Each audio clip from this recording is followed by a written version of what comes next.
So excited. Okay. Ah, I just was hoping I didn't mess up.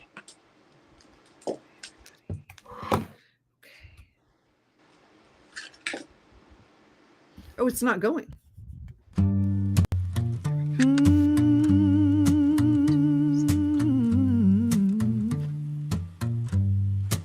That's a pretty I'll waken fall background. asleep to you. You haunt me in my dream. Can you hear me, James? Yes. Being with Me. you All is right. such Well, a guess what? rush, my We are dear. going to Never go knew about these fears. here. There we go. Ha ha. All right, everybody. I am so excited because I have James Zuley with me. And James and I talked for the first time for a while yesterday. And I knew that you guys would love hearing his stories. He's got all kinds of stories and he has done so many exciting things. So we thought we would talk about it. And one of the things, James, that I talk about now a lot is labels. And I feel like the labels that people have, and you've done so many different things in your lifetime. You've been a firefighter, you've done a lot of media things, especially how long have you been doing different things? Like Betty White's counterpart, you were on a show with her for 10 years, weren't you? Betty White's co-star Aretha Gray.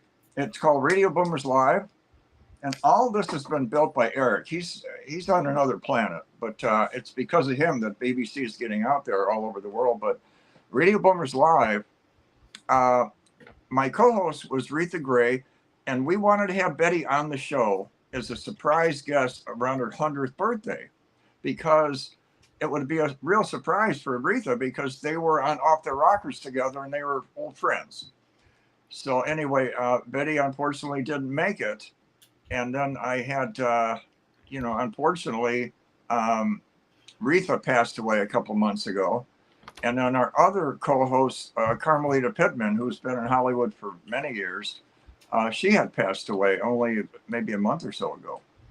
So the show, we did over 500 shows together, and it's a baby boomer show, but from a baby boomer's perspective, there was people from all ages, celebrities from the 60s, 70s, music people, you name it. And that's what's interesting, is you see their lives while they were the big stars, afterwards, when they settled down, all the stories.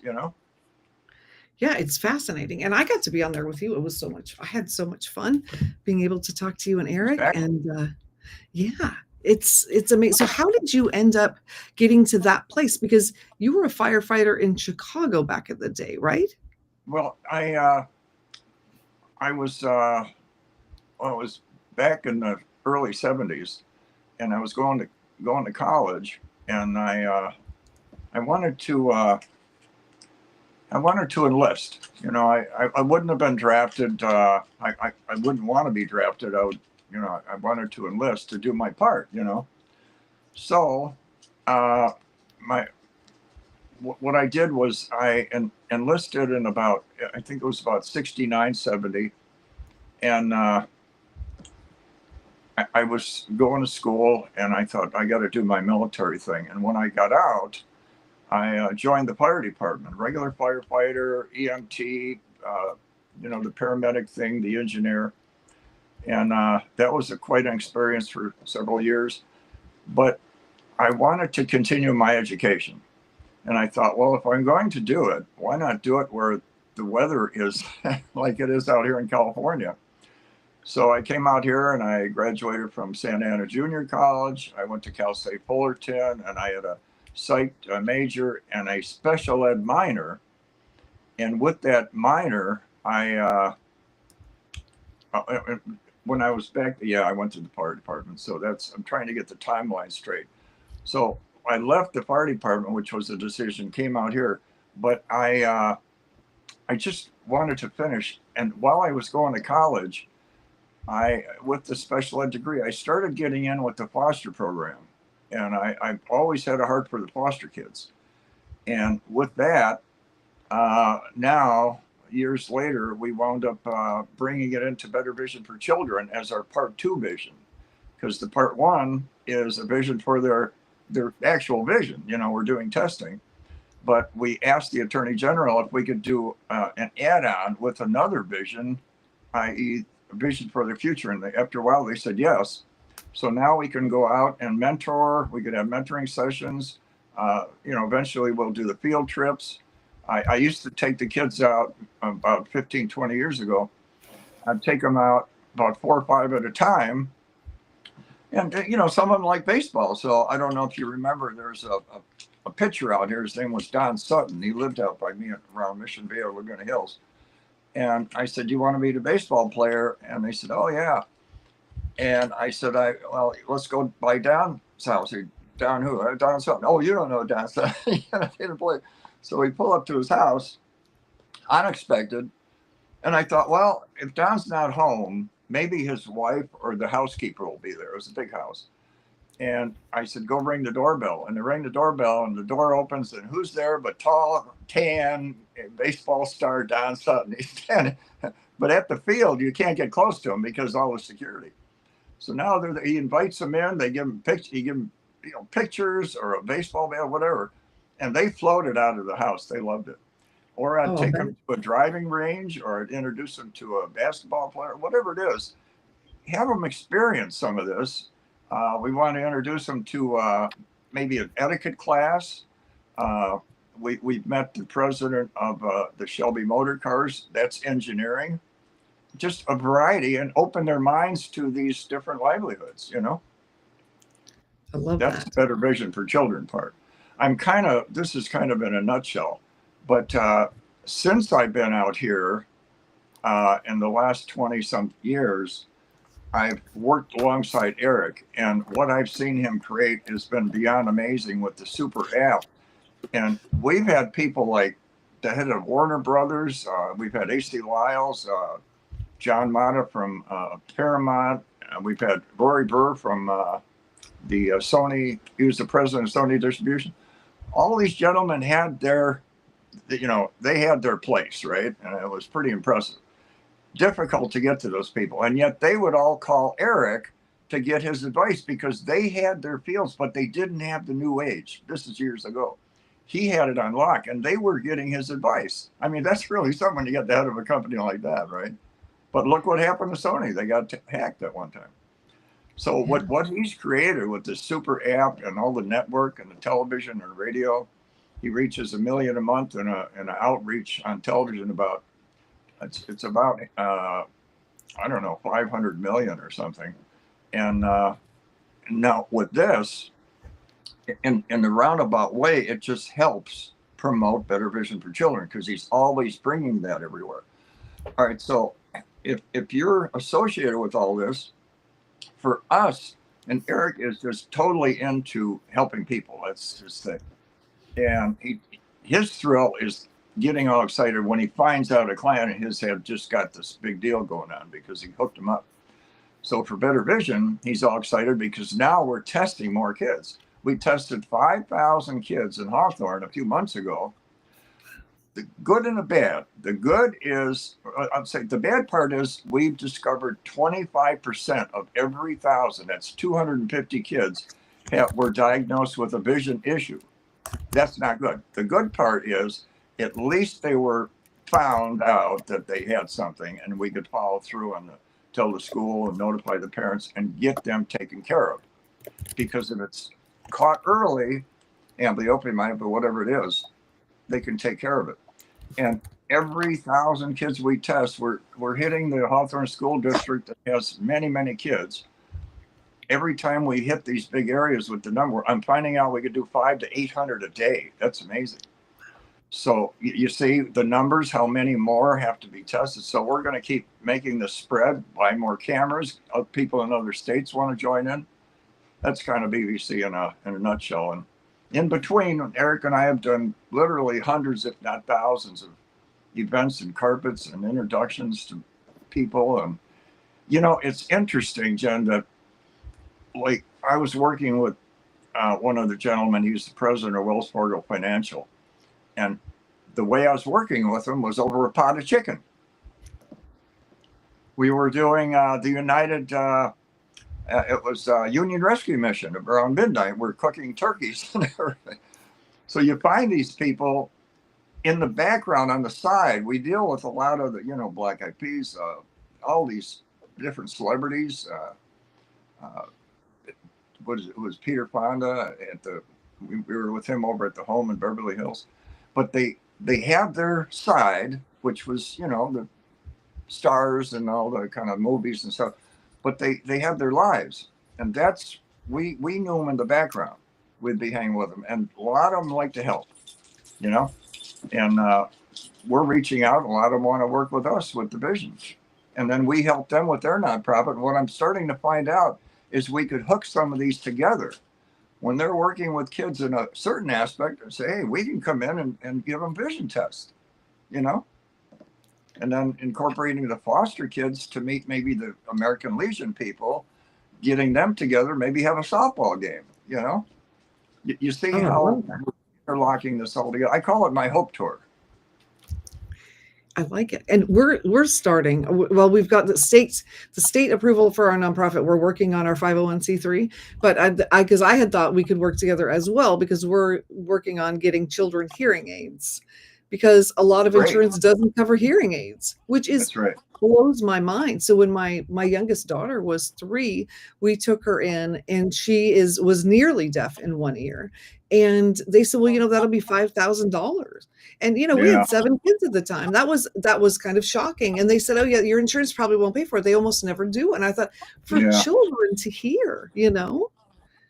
We don't, what we do is we test them, and whatever the scenario, if the school takes care of it, if not, we'll make sure they follow through with one way or the other.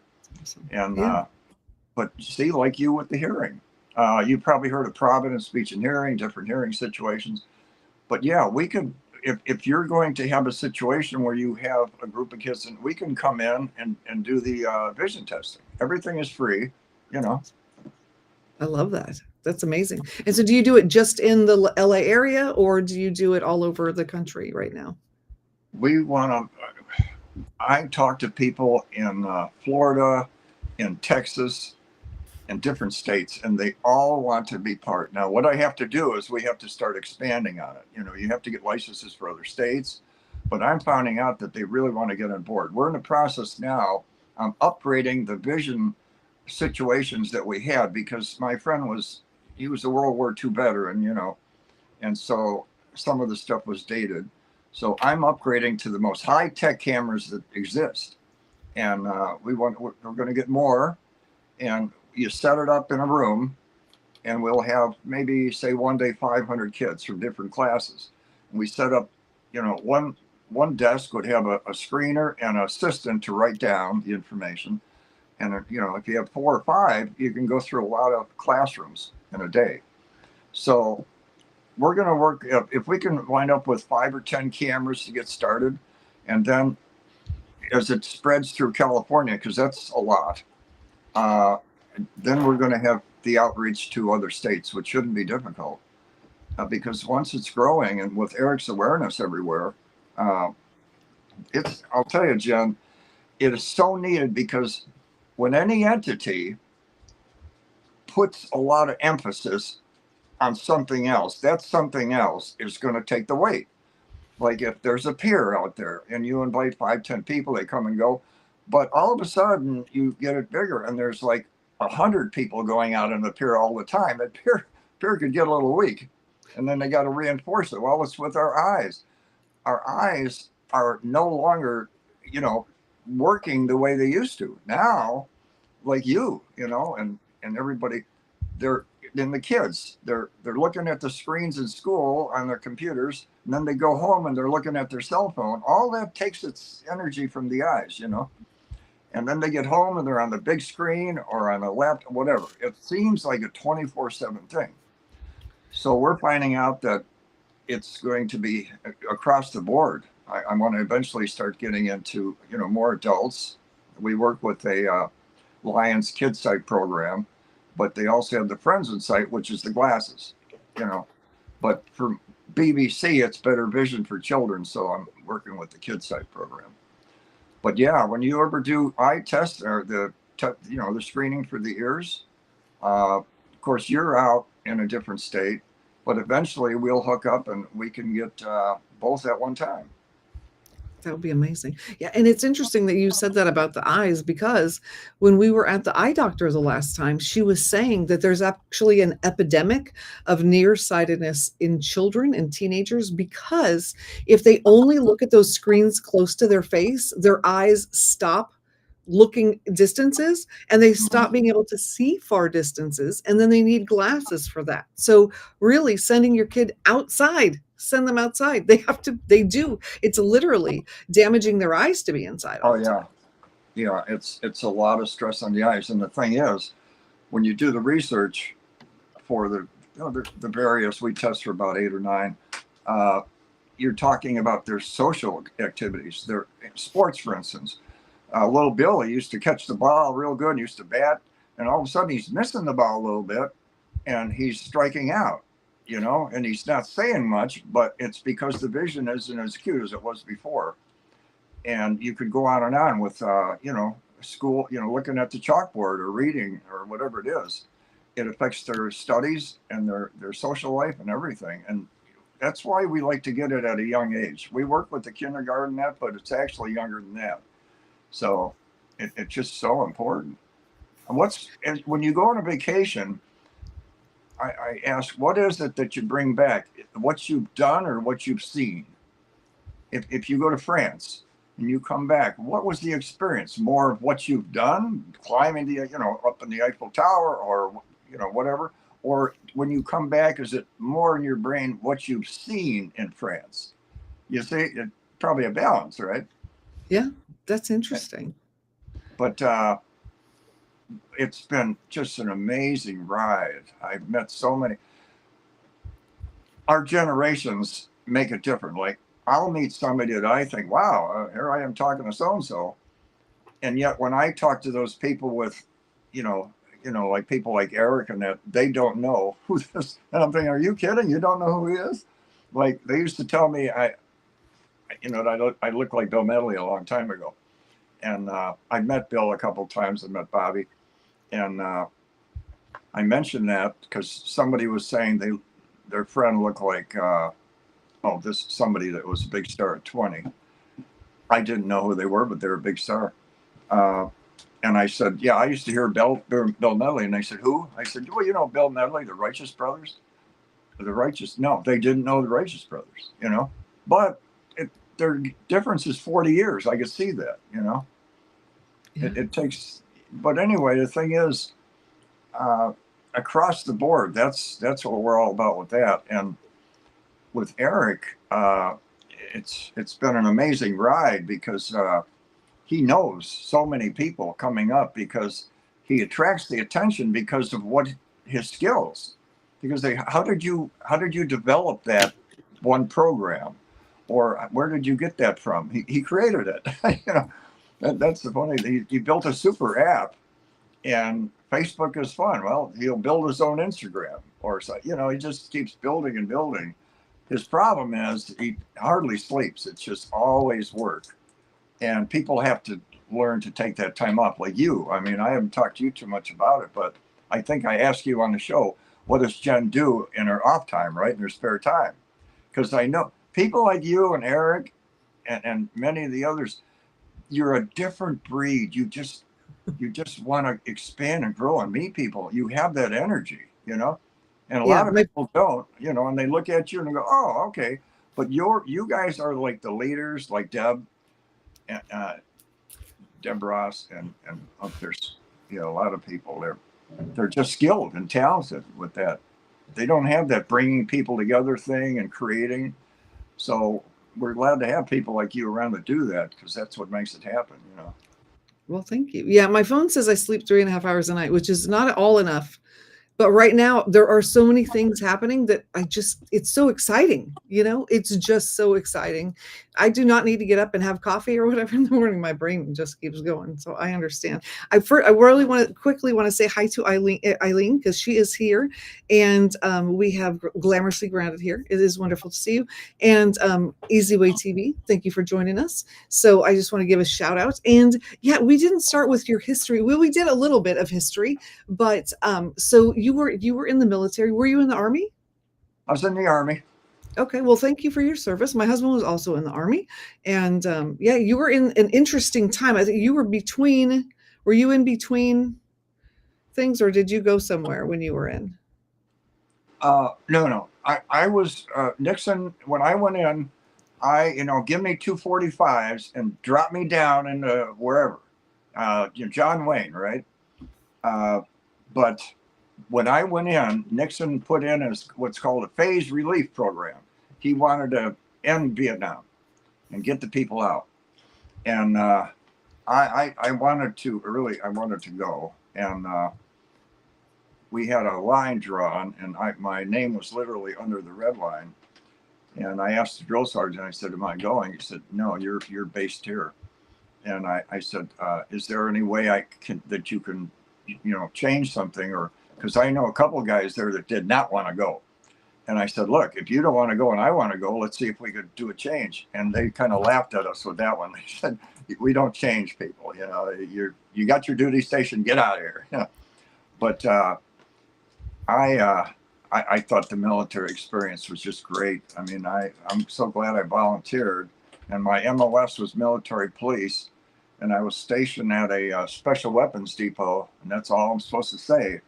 But it's just such an experience. You don't have these options of being late or not doing the job. I mean, that's it. When you sign that dotted line, you're signing that you may not be coming back, or you may be coming back in not good shape, and whatever. It's you signed that paper. But I loved the experience, and I shared it with some people. And then when I got out and went through this, I stuck with the college and everything, but it's been such a very interesting ride. But what happened? I don't know if you watched that little clip I sent you. When I was out in California, I had a little situation. I had a little bump, and so I went to the doctor, and he said, "Do you want to know your diagnosis?" I said, "Sure." And he said, "Well, you have a very aggressive form of lymphoma." And he looked down on the floor and he shook his head and he said, "This will be very tough to beat." And I said, "Well, good." And he looked at me and I said, "I've got a very aggressive immune system that's very tough to beat." And the old doctor walked out laughing and he said, "That's the attitude you need." I wasn't in denial. I knew I had this stuff, but what he said was, "It's the chemo that we're concerned with, because there's kind of a lot of chemo." Well, it wasn't that bad, and it went into remission, but it came back about 10 years later. And this time, this oncologist, he looked at the computer and he said, "Oh, do I have a will?" And three other doctors, when they talked to me, when I went in the office, they all said the same thing when they looked at the computer. "Do you have your will?" I said, "No, I have a trust and I won't need it for a long time. What's going on?" And the second time he said, "Well, you have extremely aggressive forms, several forms of lymphoma." And he said, "This will be very difficult." And then he said, "Too much chemo." He had a little bit of an accent. He said, "Too much chemo." I said, "What's that?" He said, "Just too much." And he said, "There's over 1,200 hours. A lot of the guys were getting 50 hours, maybe 150 hours, 75. And they would get 10 at a time or 20 hours at a time. I had 150 hours at a time, up to 1,000. And this pump never stopped. It was in me for a week, 24 hours a day. And you know what? I never had an upset stomach, never had a headache, because I looked at the chemo and the doctor was telling me with the nurse there, he goes, "This chemo is going to affect this." And they were going to tell me all this stuff. I said, "Oh, I understand that, but I'm not getting that chemo." I said, "I'm getting the healthy chemo." And I think at this point, they're ready to send me to psych ward. But the other doctor understood where I was going with this. I said, "Look, the enemy of my enemy is my friend. Meet my new friend, Mr. Chemo. We're riding this train together, And that's the way I looked at it. And then he said, "Well," my main doctor, he said, "Well, one of the forms of chemo, you're getting 8 different types, and they're all very strong. So it'll be a challenge." I said, "No, we're good." And he said, "The red bag will damage your heart." And I said, "The red bag, what, that's stronger?" He said, "Yeah." I said, "Why don't we pass them?" I said, "No, we got to give you everything." I said, "Okay, well, wait a minute, the red bag, you know what? I think we're okay there. And he said, what do you mean? I said, well, I remember one of my favorite drinks was Kool-Aid. And that was red. And I'm going to associate it with the red Kool-Aid. And I'm going to love this. And, you know, the expressions on their faces, it was funny. And so, sure enough, he came in after I got the red bag and he said, yeah, your heart went on a certain rhythmia. I said, you can live with it. You know, it's permanent, whatever. And then he came back 3 days later with the chart, and he's looking at it kind of puzzled. And he said, well, this is very unusual, but your heart's back in the regular rhythm. Because I kept thinking, you know, faith and that, but I kept thinking, well, it might have knocked it off course a little bit. But remember, my chemo is, my friend, it's doing a good job.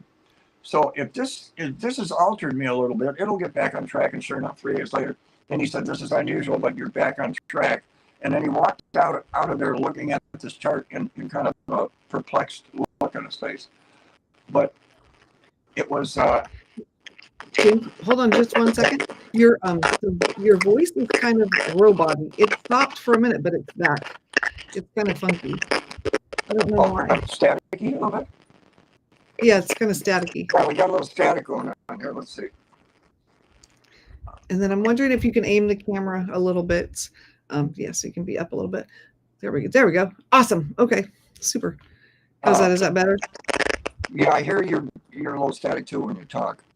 Are you getting? Am I?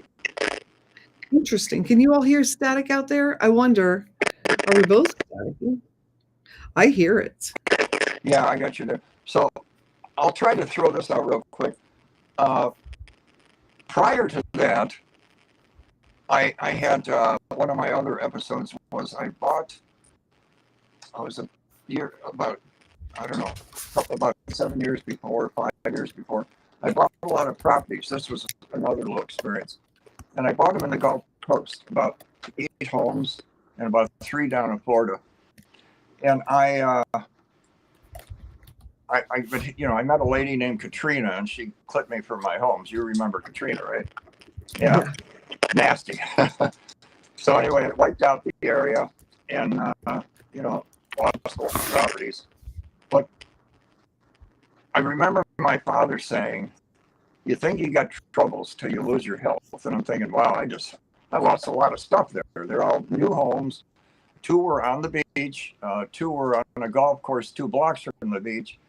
And it was a lot. It was a big drop down there. Fortunately, I'm still in my California, but still, at 30 or 20 or 30, it's one thing. But at 60, losing that much, that's something else. So yeah, it was about how many years later when the chemo came along. And I remember my father saying that, and I altered what he said when the chemo came along, when the cancer, lymphoma, from you think you have troubles till you lose your health. And, that's not good when you have troubles like that. But I changed that to when I got hit with this, till you think you have troubles till you lose your faith. And that got me through both, So the bottom line is you just hang in there, no matter what the situation. Some of the younger people here have lost up and they're 30, 40 years old. Oh, they lost 10,000 in a business deal or whatever. Well, when you lose 70% of what you built your whole life at 65, you just keep going. What the heck? And then you turn around and it tells you got some of the worst lymphoma ever happened that we've ever had. All right, you take care of that. And I'm not saying I'm anybody special, but weighing what you think is very, very important. And I've said this in a little video. The way in which you determines the outcome, the way in which you believe solidifies it. They asked Larry, can you give us a show? Well, how could he give anybody a show? He's done 1,000 shows. Right off the bat, he said yes. And I think it must be pretty special. And he said, if there's a statement made, there's going to be, debates and arguments and whatever if there's 2 people.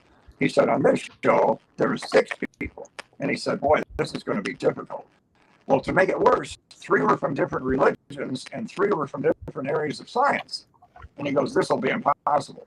And they made this statement. And all 6 people sat there like the bobbing head on a 55 Chevy, which most people don't remember, but they had a little toy with the bobbing head.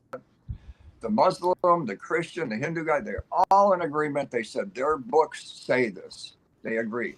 The science people said yes, they agree. And the statement was, the way in which you think determines the outcome.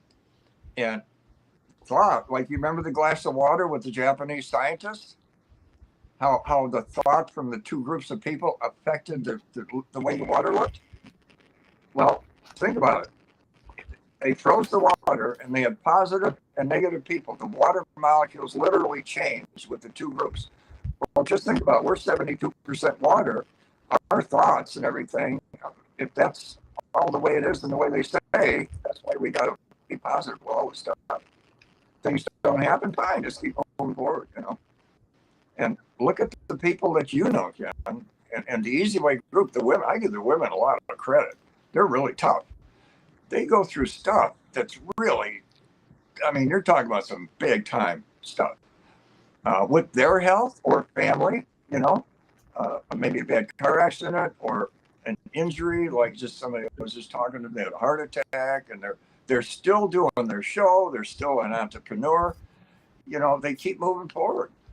So, you have the women's group, and you probably have talked to people that have gone through this kind of stuff. The resilience is very important. Yeah, and mindsets. When I started my podcast, I did a series on cancer because it's something that nobody wants to talk about, but a lot of people deal with, right? Ooh, wait, hold on, I hear sounds. I got a little static in the attic there somewhere. I can make out what you're saying. There's a lot of static. Okay, so I interviewed 2 women, right? They both had stage 4 cancer. One said that she was telling the audience how to tell your children you're going to pass because she knew she was going to pass away. And the other one, hey, Eric, it's good to see you.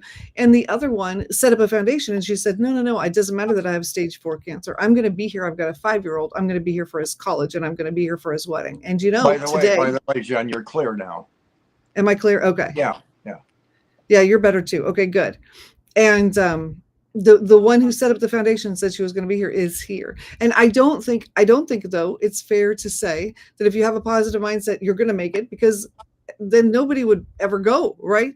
But I think the time that you do have that's left is always better. Right? It's always better if you're thinking positive, because they told me I had a year in 2018. So I have muscular dystrophy and it isn't better than it was. It is a complete miracle that I'm here at all. But I think it really motivates me to do things and to live every day for the best, because Absolutely. we don't know from one day to the next. And it's a much better way to live. It's not a scary way to live, right? You probably do the same thing, right? You do all the things that you want to do. Oh my God. And Eileen, that's very sad. We talked about that. What's that? We talked about that, the giant challenge and things like that. Like, I'm 75. I'm just getting the motor running. We talked about this too. Okay, yeah, we get sick or something really serious happens, we could go. It could take us out, whatever. But having a positive, and when I see people, a guy called me up, he's about 74. I said, Bob, what's the matter? He said, hey, well, I had a massive heart attack, and then we talked a little bit, and I seen him walking by the house. I said, Bob, what's the matter? You look droopy. He said, I told you I had a heart attack. I said, so what are you worried about? Your heart was attacked. Now it's stronger than ever because it got used to it, and it's going to build. In other words, I know I understand all that. And there's all that you got to consider. But I'm trying to get this thing through to him. Like, think of, oh, now I have the cancer. Now, oh boy. Now I have the heart attack. Oh boy. No, you think, okay, you got the cancer, but your body is it's unbelievably resilient and strong, and your mind is unbelievable. We don't even understand how powerful our minds are. And some people could say, oh yeah, the mental stuff, the hokey pokey. No, it's real. It's been proven. And I told him, no, Bob, your heart has been attacked. I said, you got to keep that positive attitude. Your heart is strong. It's going to get stronger than ever. The wall gets hit. They rebuild the wall and put steel rebar in it, and then it's stronger. Whatever way you want to look at it, we're very resilient. It's just unbelievable. And I give you and your women friends in there a lot of credit, because I hear these stories. I'm thinking, I don't even know if a lot of guys could go through that. You know, pretty impressive. But yeah, that's what it's all about. And so I took that little trail. And I mean, I feel like the problem is, like, I had one of these health people call me up. He says, you know, he sent me a text, said, you know, Jim, we're getting older. And I'm thinking like, and we talked about this. Yeah, I know that. But as far as I'm concerned, I look at pictures when I was 20. I'm the same exact. I put on my uniform when I was 20 years old. I'm the same exact size and weight. I was 6'3", about 6'3.5". I weighed about 170. Now I'm a little shorter. I'm about 6'3", 6'2.5", and I weigh about 165. So that's about the same. But I look at these pictures, like one picture, I was running and doing a flying side kick. And I'm thinking, I'm going to go to the beach, the same area I was in, and have somebody take a picture. I'm going to do that same move or whatever, just for fun, you know. I still want to get a bike. I had a bike a long time ago. I mean, I'm out. I don't know. It's just strange. I'm out in the backyard.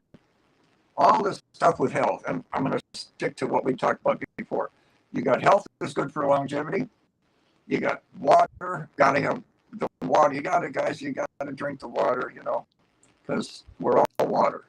And so even if you're not thirsty, go over and slug some water down through the day. Just keep doing that. That's real big. And then we want to do the veggies, and we want to get sleep. Okay, I don't do the veggies. I have a Entenmann's cake at midnight, and I have pizza about 2 in the morning, and I'm out in the backyard doing inverted hangs on this high bar I have, doing this crazy exercises.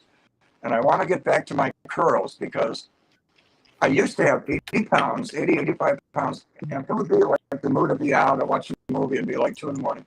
And what I could do is curl 80, 85 pounds 15 times, and then back curl 15 times when I take a 10-minute rest. And then I fell down and hurt my shoulder and got that all messed up. So now I'm starting over with a weight I used to laugh at in my backyard. It's a little kid's weight. It's like 35 pounds, a little plastic thing. And that's what I'm working out with now, because I'm not going to be stupid and pick up that big weight, because I really mess things up. But you know what? I'm slowly taking that little baby weight, and I'm getting it up to 5, 10. Now I'm up to 30 times. And I told myself, when I get up to so many, I'm going to pick up the heavy weight and do 1 or 2. And I actually did it. I picked up the heavy one, and I got up to 2 curls. And I'm going to try to add 1 a month, and I'll get back up to my 15 with a shoulder that's been destroyed. And they said it'd have to be replaced. No, I'm not going to replace it. That sounded like a terrible scenario. So I'm rebuilding what I have. You know what? Yeah, I have the same thing. I have a rotator cuff thing. I am not having the surgery. I've got an incredible physical therapist, and we work together. And it's amazing what you can do. It's amazing what you can do. And if, you know, when you work with your body, I think that's an important thing too. And Eileen was talking about her dad, and Eileen, I am so sorry. It sounds like you had a really rough time with both of your parents passing. And but although I have to say, you know, my dad had kidney failure, and I think, you know, we had 6 months at the end where, you know, we knew what was happening. But I think longer than that, it's rough, you know. You have time to say goodbye, but they, you know, anyway, it's a whole thing. I want to make sure we talk about what I had posted that we were going to talk about before we go, which is 20 great things that happened in 2025. Apparently people are listing things. And I thought, between you and me, if I have 10 and you have 10, we can share, because I think there's a lot of people over a certain age, whatever that age is, right, that think I am too old and I can't do the things. And I think you are a great example. I think we're both examples of, you know, the people that can get out and do things, right? Like with your shoulder, it's not that everything's perfect. You're not pretending like everything's perfect, right? No. But you're doing the work to make it better. Yeah. You know, Jen, it's 3 doctors turned it down, the surgery. And the 4th one, she explained to me. And after she kind of explained to me why they did, I'm going like, whoa. You know, she said, when they put the shoulder in, they reverse it. They put the new one in like backwards or something. And I'm thinking, okay, mine's still here. It had its damage, but there's no broken bones. It's just a muscle and so on and so forth. But I would rather keep what I have. And she said you can have 60% maybe movement with the rising of your arm with the new shoulder. And I was like up to here. And now I have this, and now I'm pressing weights, 30 pounds straight up. And when I went to see the doctor, he said, "Can you lift your arm at all?" I said, "Oh, maybe a little." And then I grabbed the weight and I started going like, look.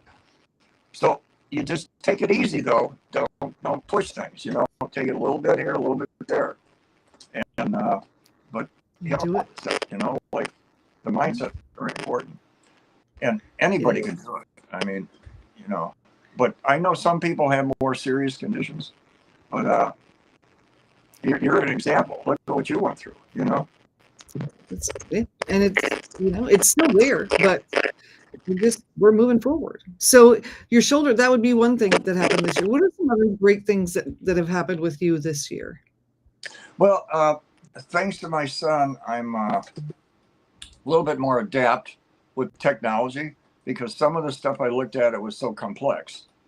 And he got me the upgraded phone and all this. And so, you know what? It makes a big difference. Instead of sitting there sending out 200 texts about your show individually one at a time. And he said, look, boom. And I'm going, oh, that makes sense. Yeah, that. And I would say a third one would be what I'm seeing with some people as far as starting their channels. And they're all excited, but they've been doing it for a long time. We have several people. I was excited when I started 5 years ago, but for 5 years they sit at my house. And you probably know some of the people that have shared this story. Not much has happened, but it was exciting at first. A long time ago, you would listen to the radio, you'd turn the knob and whatever it is, or you'd watch TV or go to the movies. There was nothing else. You couldn't get on a radio station. Now you can have your own radio station and you could be on TV. It's amazing. Now they have a thing where you hook it to your phone and you could film yourself and it could be on the TV. So all that kind of stuff. So now the technology with that is exciting. And then Eric comes along to that person that's been trying and he starts hooking them up to this stuff. All of a sudden they're getting all over the place and they're getting responses and they're making an income. And that's exciting, to seeing what he can do with technology. That's mind blowing. I don't know how he does. They say the apple doesn't fall far from the tree. Well, it wasn't this tree that created that tech apple for him. I don't know. Must have been another relative or something. But it's been amazing because I met you all it's been about 7 months now. And just the growth in the last 7 months has been stellar. It's been absolutely incredible. He's on another planet. I've had people that have, buildings down in the Beverly Hills area that are very successful with corporations. And they have their tech people, they have their, people with degrees and all this stuff in marketing. And they call me up and they said, how does he do it? I said, what's that? He said, he's taken our programs and just turned them upside down. And one time we were on a rooftop. Yeah, it was Beverly Hills. And, the guy owned a corporation or something. And he's standing there with his VP and a couple of his people. And they wanted him to meet Eric. And they're talking. He's thinking, well, what can this is a long time ago. He said, what can this young kid tell me? And Eric just tells him, I'm really impressed by what you built. It's really amazing.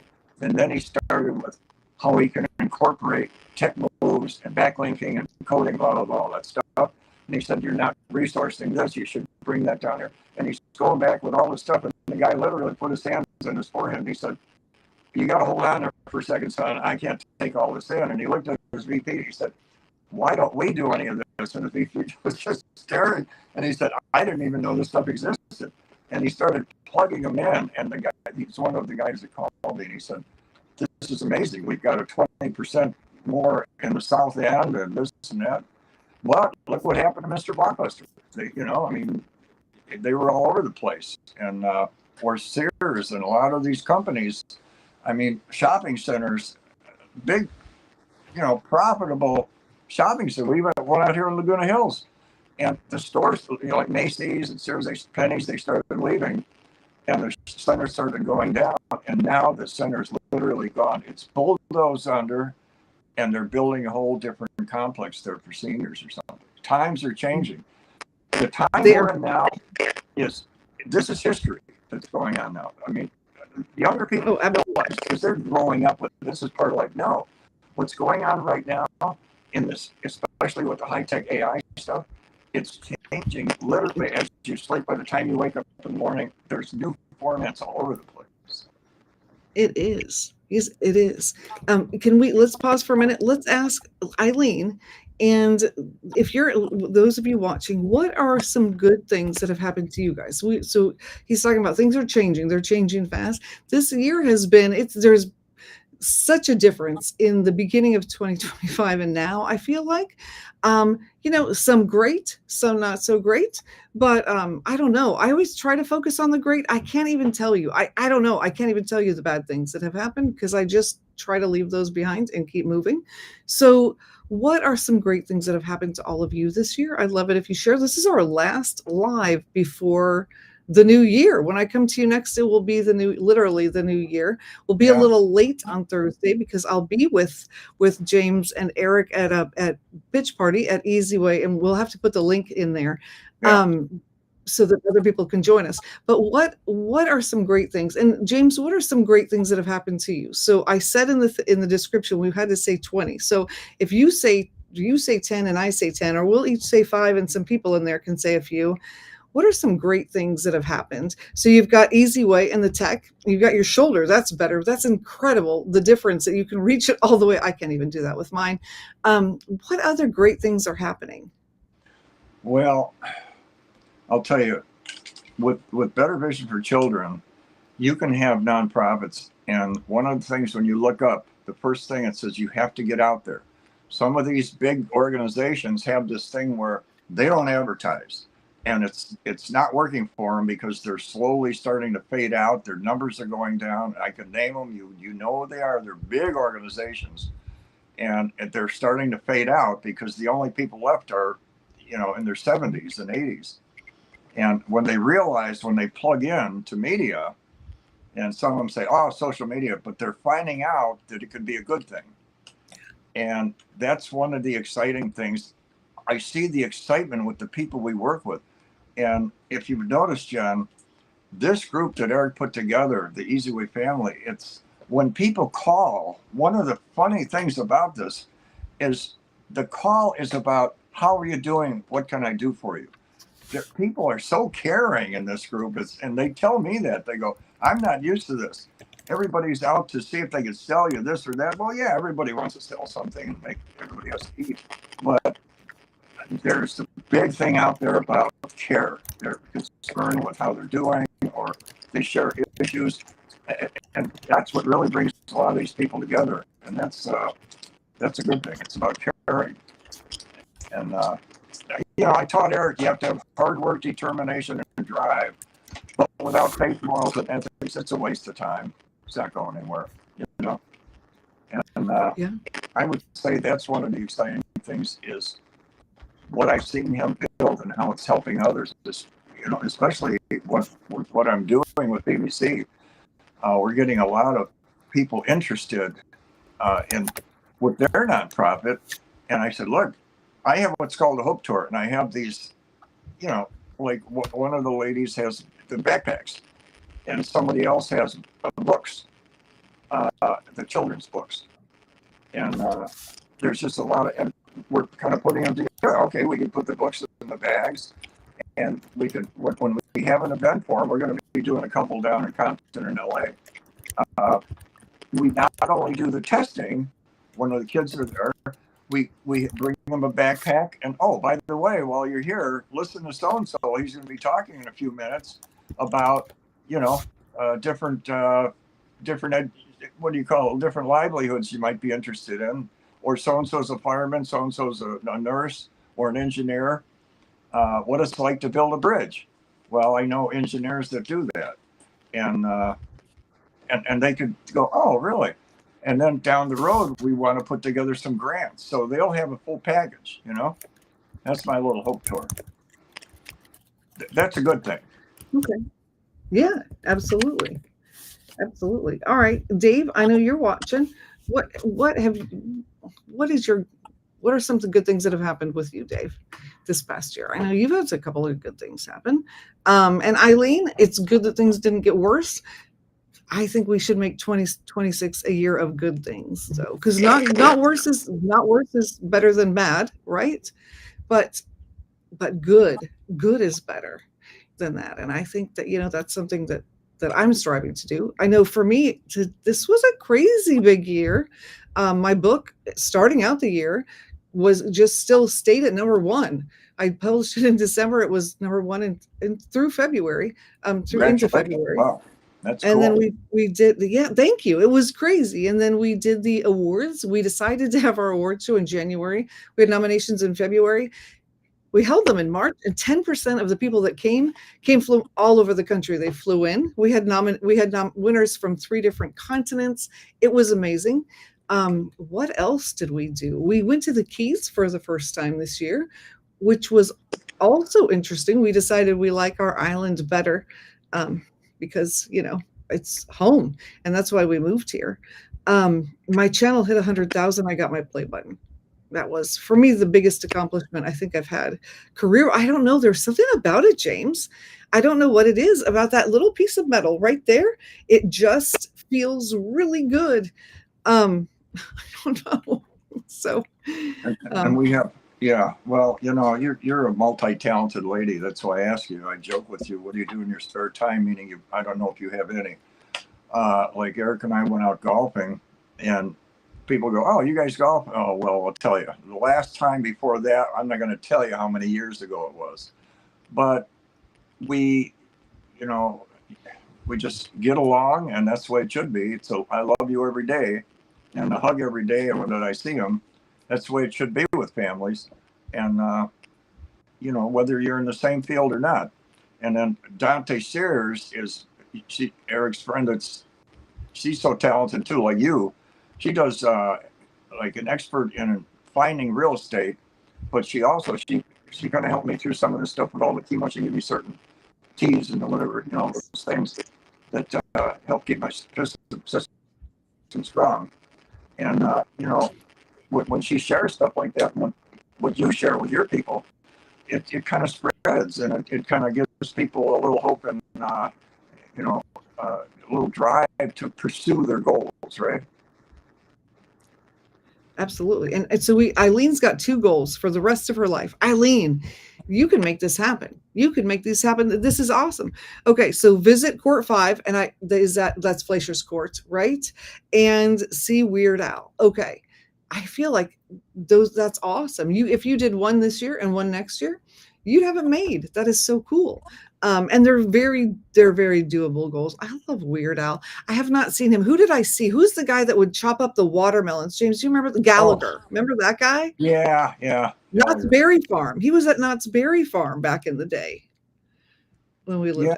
Yeah, and people criticize sometimes the celebrity part of it. My dad used to criticize. He said, "Well, what's a celebrity when they talk about voting for somebody? What do they know?"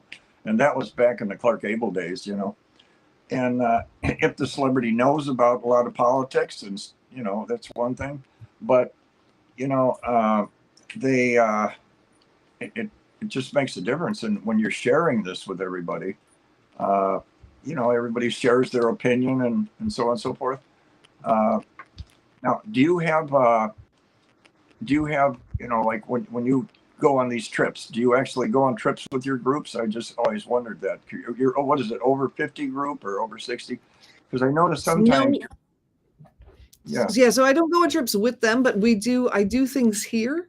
So I'll bring people in, and we do usually one-on-one, although I did one because I want to start doing groups that come here, because we have this beautiful Hilton right up a mile from my house, and it's right on the water, and they treat you so nice there. Yeah. And so we bring like executive level women in, and we do things, there's a lot of women over 50 that are really having struggles with being on camera, and because a lot of us are supposed to be on camera, right? Everyone wants to see video and all this kind of thing, and so we get them to where they feel a little bit more comfortable. We create some of those videos and set up the channel for them.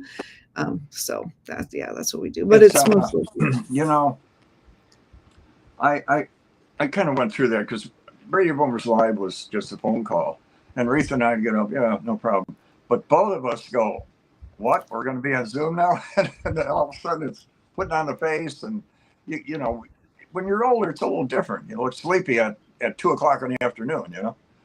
But it's an interesting topic when you talk about the over 50, over 60 men and women, and sometimes in the single groups, they have their lives, they live their lives, and you know, they you know, when you have a set way, could it be difficult when you meet, like a lady meets a man that has their set way, and it could be a difficult time getting together. There's, oh, they don't get along because of this and that.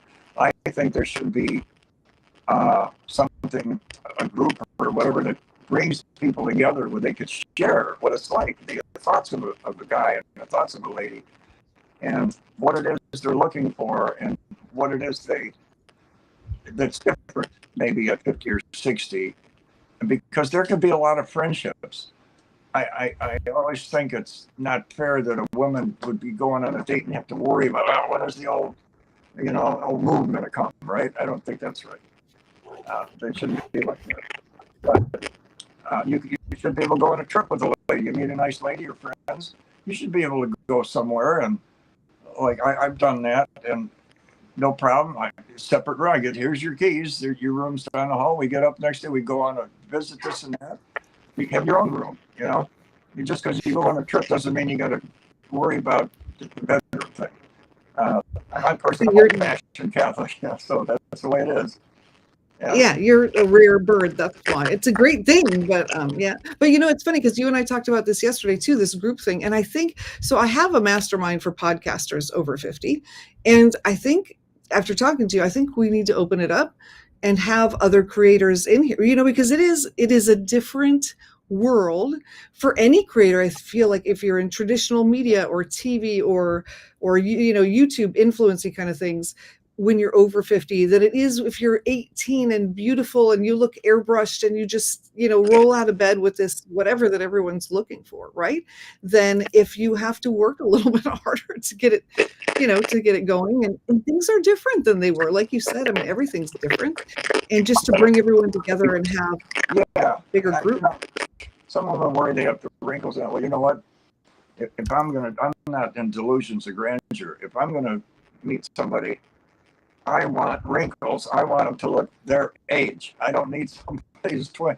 When I crack a little joke about a commercial from back in the Johnny Carson, of course, I go back before Johnny Carson, you know, Jack Parr and Jack Benny and all those guys. But I mean, when I was a little kid, and I want to be able to say something and go, oh yeah, I remember that. Remember the Long Ranger, this and that. Tonto, and I could rehearse the whole commercial for Crest. Crest has been shown to be an effective decay preventive dentifrice when used in a conscientiously applied program of oral hygiene and regular professional care. That was back in the 50s. I just remember that. But you know, I to me anyway, you know, if I'm going to meet somebody, I want to have somebody kind of similar, you know. Right? Yeah, I don't understand. I would definitely no somebody younger. And you know what? I think this is my $1 million idea. Are you ready? We have these apps, you know, these like beauty enhancing apps, and I want to create an app like that where it does help you look a little better, but all of them take all the wrinkles away. So if I use it, then I look 20. I don't want to look 20. No, I want to look a little bit better, but I want to look like me. You know what I mean? No, and you want to be you. Nobody could be you better than you. And if you go on and you make yourself look younger, or some of the guys make a little taller or thinner, well, what's going to happen when you meet that person? They're going to go, who are you? No, you want to exactly the way you are, you know. That's a big loser right there. That's not going to get you anywhere. Don't bother brushing up. You're fine, you know. I mean, well, yeah, me, and it's funny. Wrinkles, that person, of course, now with the technology, I know that women, they look good because they do all the special cream stuff, but wrinkles to me, I mean, they've weathered the storms, you know. Dr. Sears, you're here. Oh, Okay, Dante so Sears? we've got. Okay, so hold on just a second. The Universal Peace Ambassador for. Hold on just a second. For Oh, the 180 Universal, countries. yeah, the Universal Peace Gentleman. Yeah. Oh, that's a great group. Yeah, he's there. I was sitting with him and his wife at an event, and they're great people. Uh, and you know, they're just connected all around the world, and a lot of good stuff happens. Um, you know, that's just it. You meet some of these people, and they run these corporations and everything, and they're just down to earth. They you know, like helping and so on. But you know, you got to keep it real. You know, don't worry about this facade. You don't need the facade; it'll backfire on you. You know.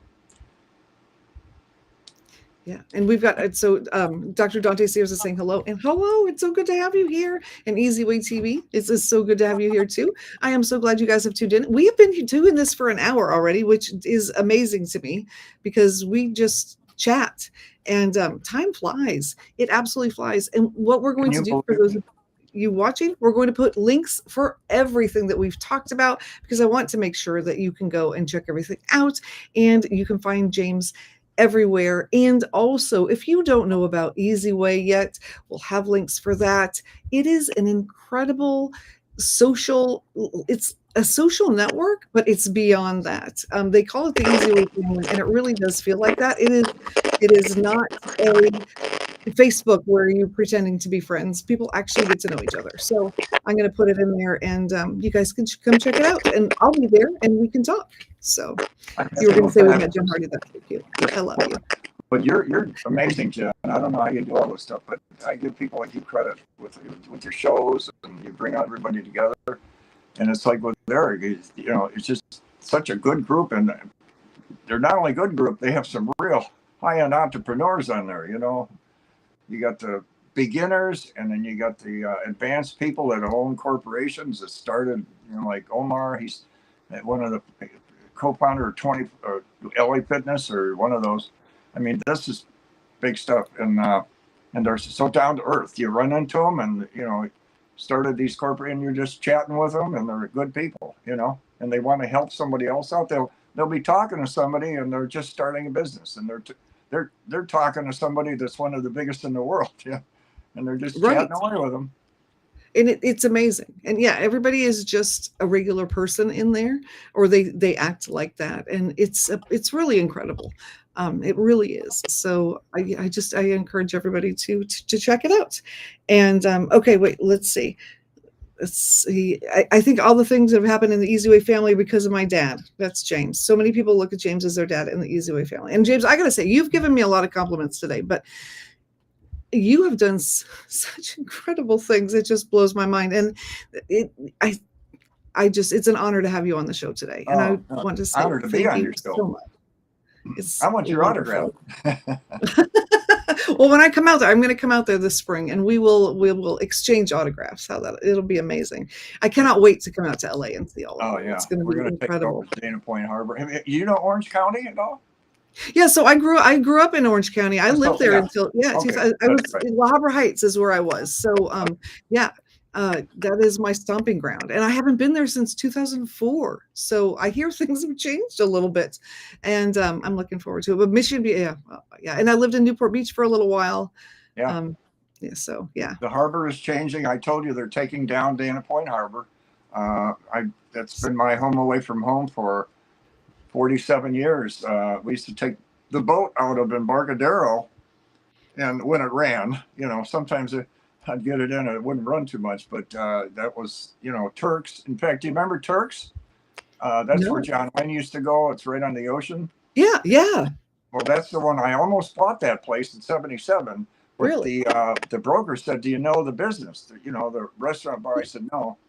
He said, I wouldn't advise it until you really, and that was a good tip, you know, because the place is really cool, but I didn't know the business. But that's still there. The Wind and Sea is still there. The Hartland Henrys, they're taking that down, and a lot of the others. And then eventually, unfortunately, Wind and Sea and the Turks are coming down. It's going to be a sad day. That is going to be sad. Do you know the ranch at Laguna? Yeah. Okay, it used to be Ben Brown's. Yeah. Knew the people there a long time ago. Well, anyway, I want to do a celebrity golf tournament, and the celebrities will golf with the foster kids. You know, that'll be fun. That would be amazing. Have you been there since they remodeled it? And it's the No, ranch? I haven't. Oh, it's so I nice. haven't. Yeah. Oh, I'll have to go check it out. Well, we'll have to look when I'm out there. But for right now, I think we need to get going in a minute. It is 10:15 here. And yeah, I'm going to turn into a pumpkin pretty soon. And it's Dave's birthday. So we definitely need to spend a little bit more time. So, and Dave, happy birthday. Mwah! I love you. And I had a wonderful day. And James, thank you for the present tips. Those are really good. And I'm going to get some of those things, not as birthday presents, because they just looked really neat. So when is your birthday actually? Oh, Dave's birthday is today. Dave's today. Okay. Dave's today. Well, yeah. Happy birthday to you. Oh well. Yeah. I'm not even going to try to sing tonight. It's been a long day. But thank you again. Thank you everybody for joining us. You guys are amazing. I cannot wait to see you in person, and hopefully we can have you back on the show in a little while. It'll be fun. That'd be great. Can't wait. You know, the time seems to be going so fast. You know, it's amazing. Here we are, 26. It was just 25. You know. And well, I'll tell you, if you're going to do something, guys, get out there and do it, because 10 years goes by fast. I don't want to say that anymore because that'll put me up there too much. But right, but yeah, you snap your fingers and a year has gone by. You know, they say when I was younger, people used to say, "Oh, time goes faster when you get older." It does. Well, it really remember does. like we said, and I know you got to shut down here, but the thing that even rivals or is above diet and exercise is having purpose. When you put something out there in your mind and you strive to get, you know, for me, the testing and watching BBC grow and everything, I just can't wait to keep going. And that is a real longevity booster, you know, when you have the purpose. Like you with your show and all the things you do, you know, and no time to eat for Jen, no time to golf, no time to do anything. Not right now, no. But there will be. It's all coming together. And by the end of this year, I will be sleeping 8 hours and it will be much settled down. I got a team that's behind me that's going to help do all of the nitty gritty. So that's going to help a lot. But, well, it's been fun, John. I really appreciate you having me on. It's been great. Well, thank you again. And Dr. Sears and Eileen and Eric and Dave and everybody. Mwah! I love you all. James, you too. Thank you again. And I will see you all on, well, potentially on New Year's Day night. It's going to be a little bit late though, because it's a bitch party. Well, we have tomorrow we have the event on Shiraz event. And this is, I mean, not that I... Do you want to talk about that for a minute before we go? Do what? I was going to bring that up, and I was remiss, and I did not. Do you want to talk about that? He's a great person, but it's what he's talking about is going to be so needed for a kickoff to 26. The positive. What a great way to, you know what I mean? Yeah, okay. I'm just saying bye to Eileen. You can keep talking. Oh, okay. She's saying no, but I mean to you know. The reminder of let's go into 26 with the positive bang. And that's what this thing tomorrow is about. I don't mean to sound like a salesman, but I read and I heard about it. I'm thinking, wow, I need to be charged up with that sometimes too. We all do. And this will be a good one tomorrow. And I think Pacific Standard Time, I believe it's early, like 12 to 4. We got to check. We check the flyers. But this will be a real booster. A positive booster for people. But congratulations to you and your show and your groups. And I would like to learn more about your over 50, over 60 groups? Yeah, it's the Golden Mike Society is what we call it. So yeah, everybody, you just have to be 50 to join, at least 50. And we've got people of all ages in there. I've got author friends that are in their late 80s, and they're incredible. It's very inspiring, you know, and it's not a group of old people. No, you know, it's not. You wouldn't. I feel like, I don't know. It's so full of energy. It's amazing. I love it. And they're all welcome to join my giant challenge. And you could share what that is. You know, the giant beam at the gym when you got the parallel bars and the high. I'm going to grab that high bar and never been on it in my life and swing around and try to do the 360 with the shoulder, Love it. with the age. Doesn't make any difference. I believe you can do it, right? And Jen's You going know to what? be Wrap right it next. before you go and just do it. Jen's going to be Awesome. right next to me, right? Yeah. There we go. Someone has to help me kind of get moving, but I would do it too. You know, they've got that tape, that K tape, whatever. You just wrap with that first. You'll be good. Yeah, You'll be that'll be fun. Now, if you're out there watching, don't try these things at home without your doctor. But you know, No, I'm going to have a lot of spotters, believe me. right? Yes, absolutely. All right. Well, now we really do have to go. Thank you, James, and thank you, everybody.